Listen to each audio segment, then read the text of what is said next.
ضلع مظفر گڑھ کی تحصیل علی پور سے اس وقت کی انتہائی افسوسناک اور شرمناک خبر۔ تھانہ سید پور کی حدود میں واقع ایک مسجد کے اندر 8 سالہ بچی کے ساتھ مبینہ زیادتی کی کوشش کے الزام میں پولیس نے مسجد کے امام کو گرفتار کر کے قانونی کارروائی کا آغاز کر دیا۔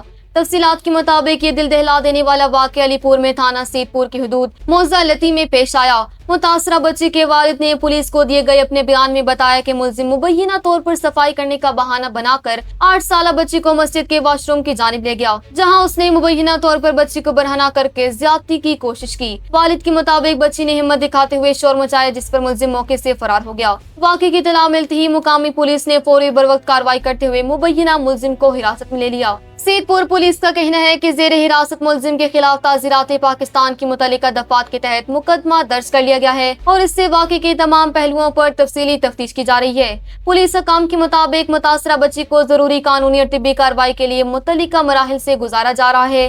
پولیس کا مزید کہنا ہے کہ واقعے کی گہرائی سے تحقیقات جاری ہیں اور تمام سائنسی اور قانونی شواہد کی روشنی میں کیس کو آگے بڑھا کر ملزم کو سخت سزا دلائی جائے گی۔